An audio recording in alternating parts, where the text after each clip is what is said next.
여호와의 말씀이 아미떼의 아들 요나에게 임하니라. 이르시되 너는 일어나 저 큰 성읍 니느웨로 가서 그것을 향하여 외치라. 그 악독이 내 앞에 상달되었음이니라 하시니라. 그러나 요나가 여호와 얼굴을 피하려고 일어나 다시스로 도망하려 하여 욥바로 내려갔더니 마침 다시스로 가는 배를 만난지라. 여호와의 얼굴을 피하여 그들과 함께 다시스로 가려고 뱃삭을 주고 배에 올랐더라. 여호와께서 큰 바람을 바다 위에 내리심에 바다 가운데서 큰 폭풍이 일어나 배가 거의 꺼지게 된지라. 하나님께서 태초에 천지를 창조하시고 인간을 만드셨습니다. 그때 인간을 만드시면서 하나님은 정말로 좋으셨습니다. 하나님을 기쁘시게 하려는 목적으로 인간을 만드셨다는 것을 우리에게 증거해 주는 말씀입니다. 그리고 하나님께서는 다른 피조물과는 달리 인간들에게 자유의지를 주시고 그 자유롭게 하나님을 선택할수록 함으로 그 선택을 통하여 하나님께서 영광 받으시고 기쁘심을 받기를 원하셨습니다. 이런 자유의지로 하나님을 찬양해야 되고 하나님을 찾아야 되는 그런 인간임에도 불구하고 사람은 자유의지를 잘못 사용하여 하나님께 불순종하고 죄를 범하고 말았던 것입니다. 다른 피조물보다 더 많은 특권을 받았음에도 불구하고 그 특권을 잘못 사용하여 자유의지를 잘못 사용하여 비참한 최후를 맞게 되는 그것이 바로 죽음인 것입니다.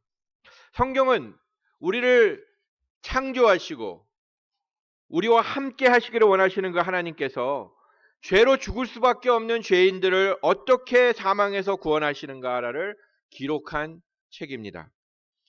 오늘 요나의 이런 행적을 통하여 앞으로 볼 요나의 이런 모든 모습을 통하여 하나님께서는 죄인들을 구원하시는 그 은혜의 역사를 우리가 보게 될 것입니다. 요나서의 내용을 간추리면 하나님으로부터 도망가는 그 사람과 그 사람을 쫓으시는 하나님의 이야기입니다. 도망가는 사람을 쫓으신 이 하나님은 그 도망가다가 죽을 수밖에 없는 그 사람을 사망에서 구해내시는 것입니다. 죄 때문에 도망을 가했고 은혜로 쫓으시는 그런 하나님의 사랑의 이야기입니다. 우리는 모두 이 요나의 경험을 이미 하고 있었던지 아니면 앞으로도 하게 될 것입니다. 신앙의 가장 기본적인 자세는 내가 하나님으로부터 도망가고 있는 그런 나의 죄된 모습을 인정하는 것입니다. 은혜를 받고 구원을 받은 사람이라도 시험이 오고 유혹이 오면 나의 죄성에 따라 움직이며 하나님으로부터 도망가려고 하는 그런 연약함이 있는데 그것을 인정하는 것, 아는 것이 우리 기독교인의 가장 기본된 자세일 것입니다. 사람이 하나님의 창조하신 에덴 동산에서 하나님과 아름다운 정말 퍼펙트한 그런 교제를 즐기던 때가 있었습니다. 그러나 아담과 하와의 불순종으로 모든 사람들이 죄인이 되었고 그 마음에는 하나님의 얼굴을 피하여 도망가려는 그런 죄성이 강한 습성이 생기게 되었습니다. 그러기에 누구에게나 자신의 방법대로 아담처럼 하나님으로부터 숨으려고 하는, 도망가려고 하는 그런 마음이 있다는 것입니다. 이 못된 습성을 인정하지 않고는 하나님 앞에 다시금 나오려는 시도조차 불가능하고 그 도망가는 상태에서 길을 잃고 헤매는 그런 상태로 되고 마는 것입니다. 길을 잘못 들어서 도저히 내가 어디로 가고 있는지 내 목적지를 알지 못하는 그런 상황에서 자존심이 강하고 고집센 사람은 그 자신이 잃어버렸다는 사실을 인정하지 않습니다. 그러다 보니까 주유소에 쓸 생각도 안 하고 편의점에 서서 길을 물어볼 생각을 하지를 않습니다. 그리고 결국에는 길을 헤매고 비참해지는 그런 결과만 나올 뿐입니다. 오늘 본문의 내용을 1절부터 4절 아주 간단한 본문이었는데 이 내용을 정리하면 더 간단합니다. 하나님께서 요나에게 매우 어려운 명령을 하십니다. 요나는 그 하나님의 명령에 불순종하고 도망갑니다. 그러나 하나님께서는 그 요나를 쫓으십니다. 이것이 오늘 본문의 간단한 내용입니다. 하나님의 어려운 명령이 요나에게 임했습니다. 2절의 말씀입니다. 여호와의 말씀이 아미떼의 아들 요나에게 임하니라. 이르시되 너는 일어나 저 큰 성읍 니느웨로 가서 그곳을 향하여 외치라. 오늘로 말하면 평양에 있는 김일성 광장이라든지 이런 데 가서 복음을 외치라는 것과 같은 명령입니다. 이스라엘 사람들을 그렇게 싫어하는 이 아수르 사람들에게 가서 하나님의 복음을, 하나님만이 유일한 신이다 라고 외치라는 것입니다. 요나의 입장에서는 이 명령을 도저히 받아들이기 힘든 그런 명령이었습니다. 하지만 하나님의 명령에 불순종한 것은 분명한 죄입니다. 명령과 복종, 이 관계는 이렇습니다. 중요한 작전을 수행하기 위하여 장군이 첩보원 하나를 부릅니다. 자기 사무실로 불러 이러이러한 작전으로 참 당신이 너무나 중요한 임무를 띠고 있습니다라고 명령을 합니다. 이것은 적의 후방에 침입하여 적군을 교란시키고 이제 아군들이 진군하는 것을 준비하고 돕는 그런 임무였습니다. 워낙 적군의 경비가 삼엄하여서 조금만 잘못하면 그 첩보원의 모습이 드러나고 아마 목숨을 잃을, 잡히게 되면 분명히 아마 고문받다가 목숨을 잃을 가능성이 높은 그런 명령이었습니다. 명령을 받은 첩보원은 어떻게 해야 되죠? 절대로 복종해야 됩니다. 이것이 자살 같은 행위라 생각하더라도 그것을 반문하거나 이유불문하고 수행을 하는 것이 첩보원의 임무입니다. 이것이 명령과 복종의 관계입니다. 명령을 내린 장군의 결정을 절대적으로 믿고 따르며 그 명령에 복종하는 것이 첩보원의 임무인 것입니다. 하나님께서는 하나님의 백성들에게 가끔 이런 어려운 명령을 하십니다. 아브라함의 경우도 그랬습니다. 100세에 얻은 이삭을 제사의 제물로 죽이라 라고 명령하는 것은 아브라함의 입장에서는 참으로 이행하기 힘든 그런 명령이었습니다. 그러나 아브라함은 절대적으로 그 명령에 복종했습니다. 왜? 하나님을 기쁘시게 하는 것이, 복종하는 것이 하나님을 기쁘시게 한다는 것을 알은 그런 신앙이 그에게 있었기 때문에 그렇습니다.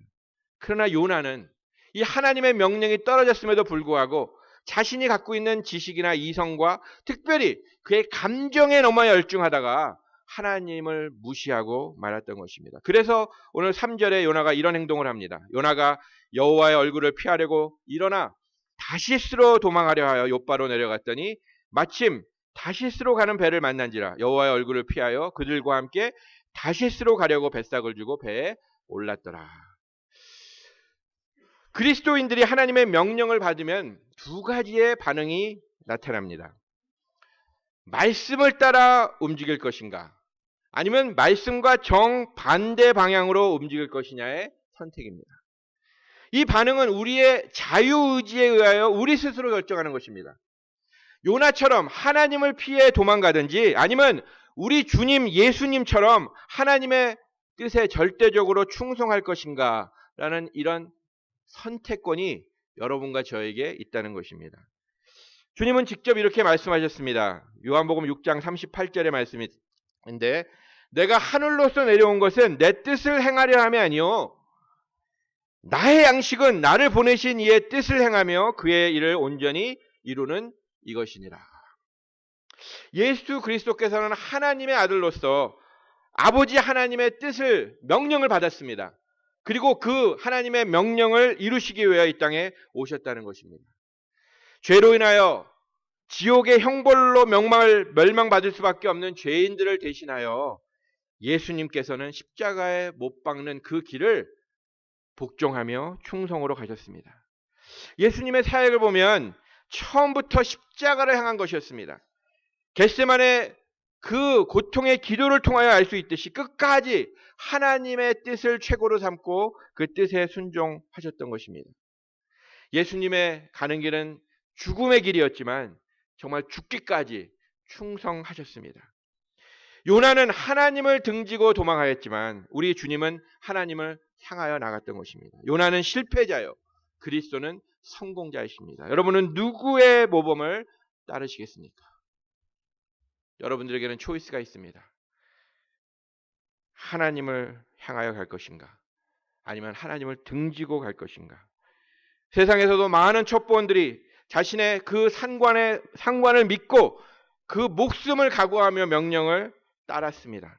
그런데 모든 일에 절대로 자신의 백성들을, 자신의 자녀들을 실망시키지 않으시는 그 하나님의 명령에는 성도들이 몸을 사리고 있다는 것입니다. 웬 말입니까? 하나님의 신실함을 믿는다면 나의 한정된 지식이나 이성이나 경험을 의지하는 것이 아니라 하나님의 능력을 믿고 순종하는 것이 하나님의 백성이 당연히 선택해야 할 그런 초이스인 것입니다. 삶의 모습인 것입니다. 오늘 본문에는 요나의 이 불순종하는 모습을, 그 행동을 보여주는데, 요나가 하나님의 명령을 따르지 못한 이유는 사실 요나서 4장 2절에 그때 가서야 밝혀집니다.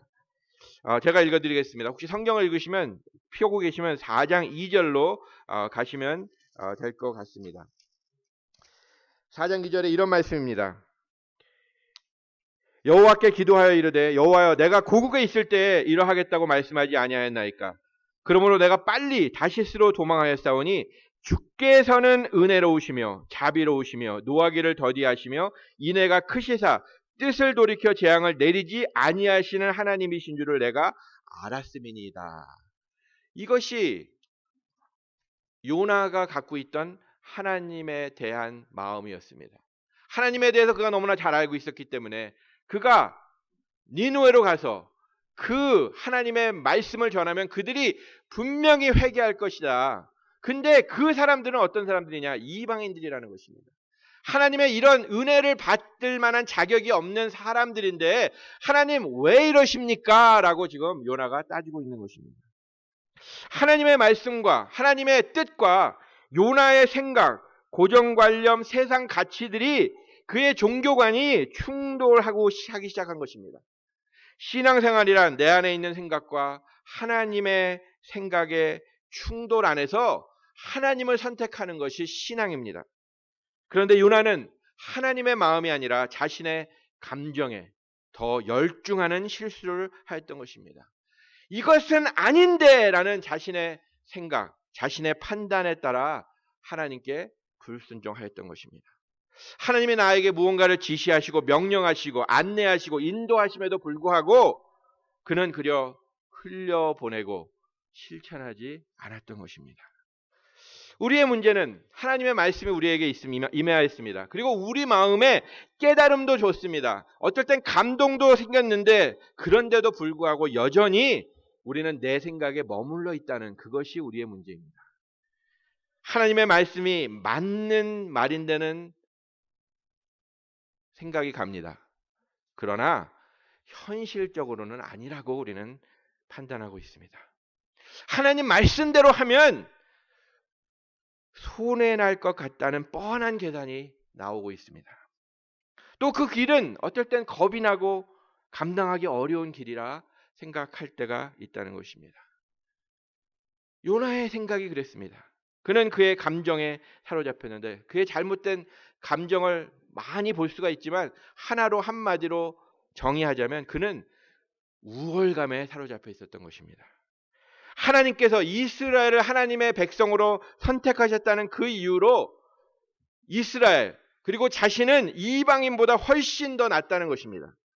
이 자기 우월주의에 빠져있는 요나는 그 아수르에 있는 이방인들, 니느웨 사람들이 회개하며 회복하라는 그런 명령, 그런 은혜를 받을 만한 자격이 없는 사람이고 그들에게 가서 이것을 전한다는 것이 굉장히 못마땅했던 것입니다. 성경은 다른 사람들과 나를 비교하여 우월한 느낌을 갖는 것을 이것은 인간의 더러운 의라고 정의하고 있습니다. 오늘날에도 인간의 의를 자랑하며 살고 있는 사람들이 많이 있습니다. 자신의 경험만을 중요시하게 여기면서 정말 자기 중심적인 그런 삶, 다른 사람에 대해서는 어떤 이유로든 판단하고 업신여기고 낮추려고 하는 그런 마음이 우리 안에 있다는 것입니다. 이 우월감은 이웃에 대한 배려를 막습니다. 나와 그 사람이 다르다는 것을 수용하지 못합니다. 다른 사람의 의견, 다른 사람의 행동 모든 게 다 못마땅합니다. 왜? 나랑 다르니까. 내가 더 뛰어나기 때문에. 그리고 내가 다른 사람보다 더 인정받아야 되는 것을 원합니다. 이러한 우월감에 사로잡혀 있으면 이웃에게 사랑을 전할 수 없습니다. 은혜를 베풀 수 없습니다.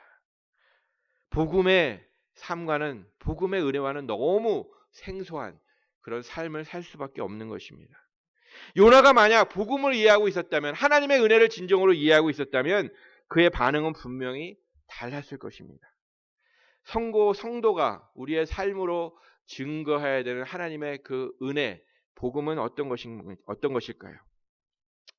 모든 사람은 다 하나님 앞에서 범죄한 죄인입니다. 똑같은 죄인입니다. 그리고 모든 사람은 예수 그리스도를 통한 하나님의 은혜가 필요합니다.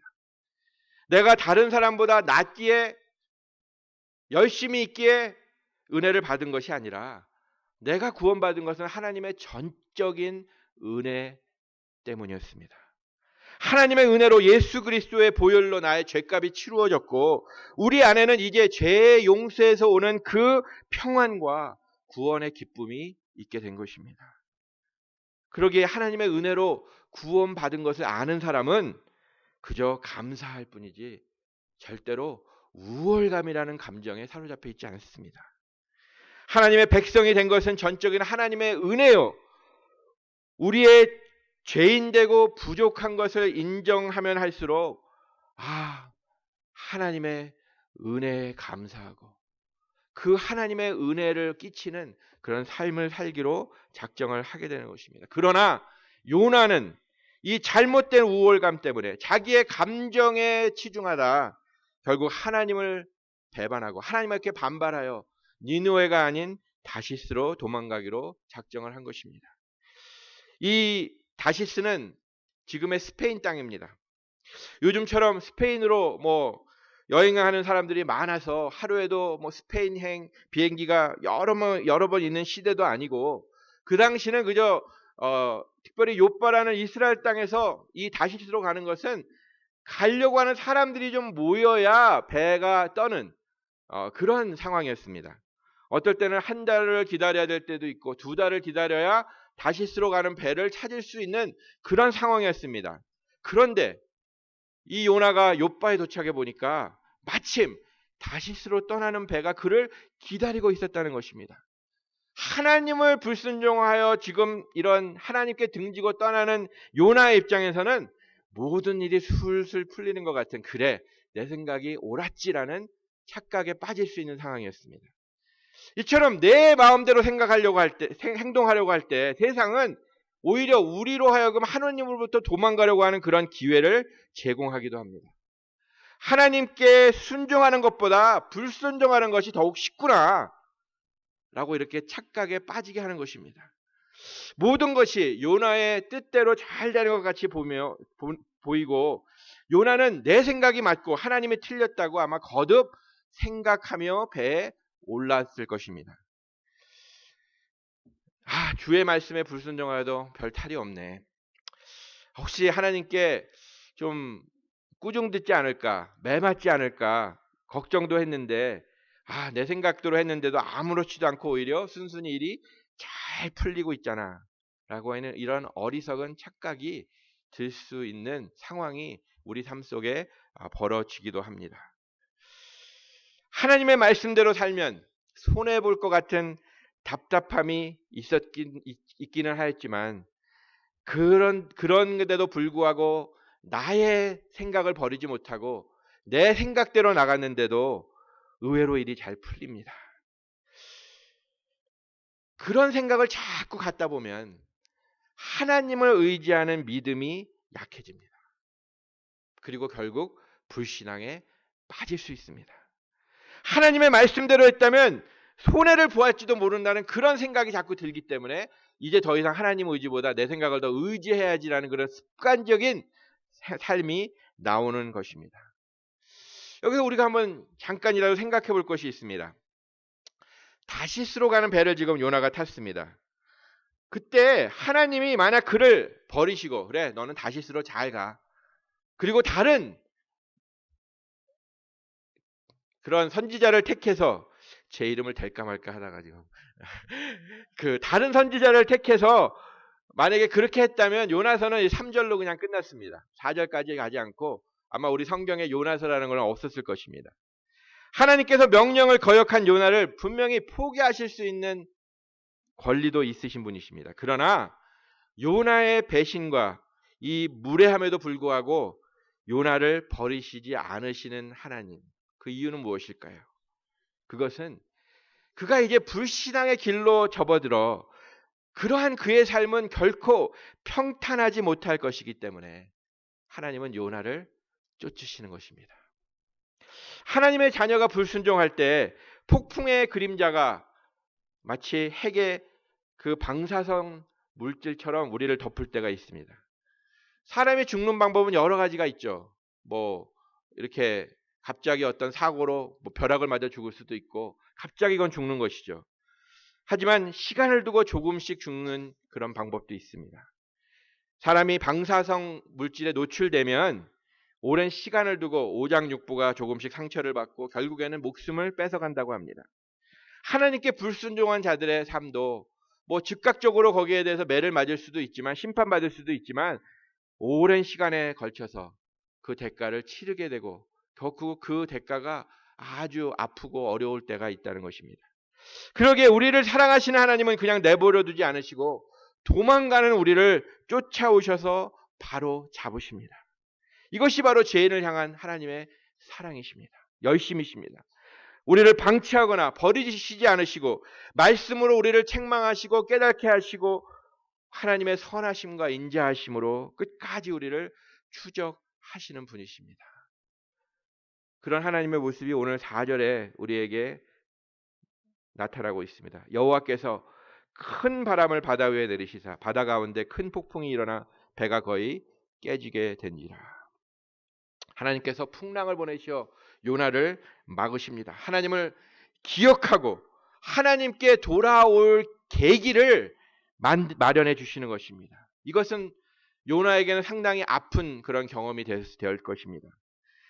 그러나 아프고 힘이 들지라도 이것이 유익한 하나님의 조치입니다. 풍랑이 유익이 되는 것은 하나님께서 풍랑을 사용하셔서 요나를 이제 다시 욥바로 제자리로 돌려놓으시고 그리고 하나님의 뜻을 따르는 선지자로 사용하시게 된다는 것입니다. 하나님의 이러한 다스림 때문에 고난 중에 임하는 은혜가 있다는 것입니다. 이런 스토리를 제가 읽은 적이 있습니다. 한 여행객이 이 숲속을 여행하고 있었는데 밤이 어두워지니까 이제 잘 때가 필요했습니다. 저기에 초막집이 이런 하나 집이 보였습니다. 거기에 가니까 불이 켜져 있고 문을 두드렸죠. 한 여인이 나왔습니다. 그 여인에게 물었습니다. 오늘 하루 좀 묵어 갈 수 있겠냐? 그때 이 여인은 방은 충분히 빌려줄 수 있습니다. 그런데 하나의 문제가 있습니다. 그 방에 이제 침대가 있는데 그 침대에서 잠이 들면 돌로 변할 수 있다는 것입니다. 그 여행자는 조금 생각을 해봤죠. 그냥 누워있기만 해도 좀 좋을 것 같다. 잠만 안 들면 되겠지 하고 제발 하루 묵게 해달라고 부탁을 했습니다. 그 여행자를 이렇게 숨어서 보고 있던 그 하녀가 이 여행자를 불쌍히 여기고 그 여행자가 바로 들어오기 전에 그 침대 밑에 그 하녀는 돌과 나무 조각들을 이렇게 집어 넣었습니다. 불편한 잠자리를 만드는 것이죠. 그래서 여행자가 잠을 자지 못하도록 조치를 취한 것입니다. 여행자는 피곤한 몸을 이제 침대에 누웠습니다. 잠은 자지 말아야지. 그러고 있는데 자꾸 등이 이렇게 걸리는 것이죠. 그래서 침대가 너무 불편해서 잠을 잘 수가 없어 하룻밤을 꼬박 샜으면서 그래도 몸의 육신에 피로는 풀 수 있었습니다.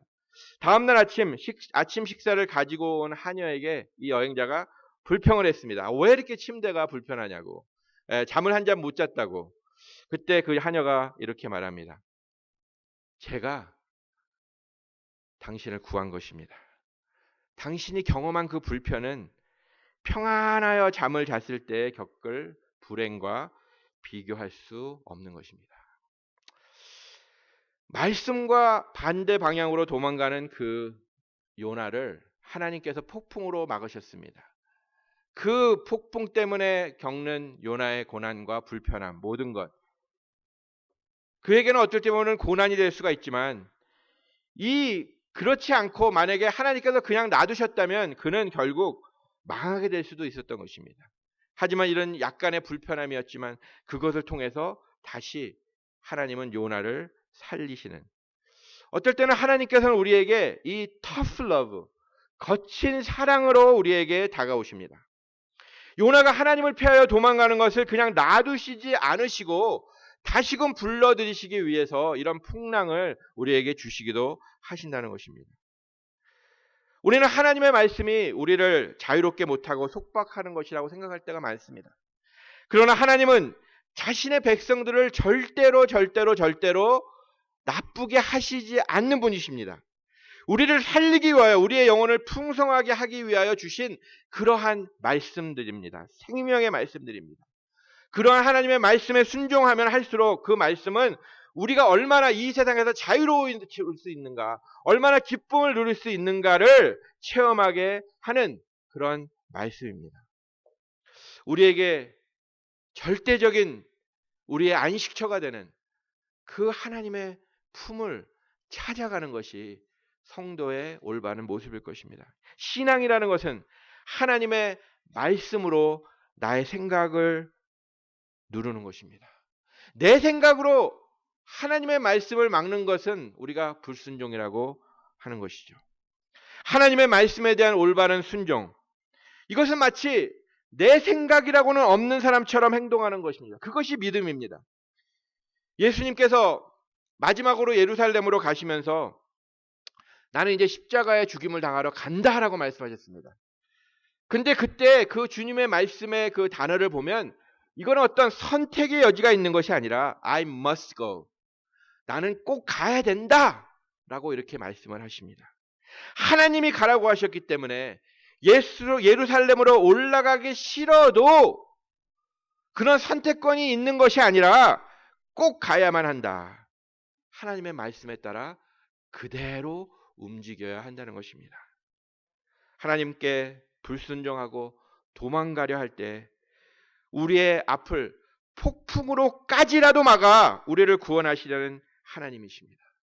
하나님의 사랑은 바로 그 폭풍을 잠재우는 문제, 그 해결책까지 베풀어 주신다는 것을 우리가 이제 요나서를 통해서 볼 것입니다.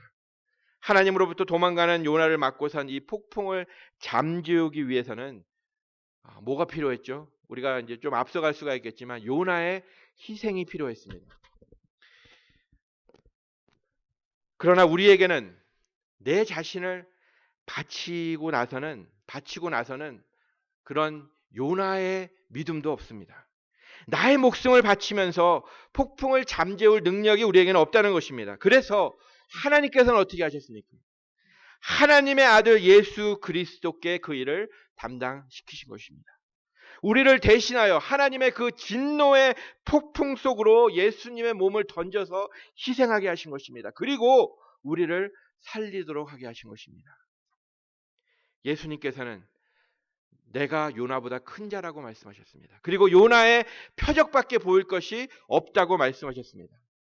우리가 어떠한 폭풍을 만나든지 우리는 바로 우리 앞서 가신, 우리를 위해서 자신의 몸을 그 폭풍에 던져주신 그 예수 그리스도의 은혜 안에 피난처를 찾아야 할 것입니다.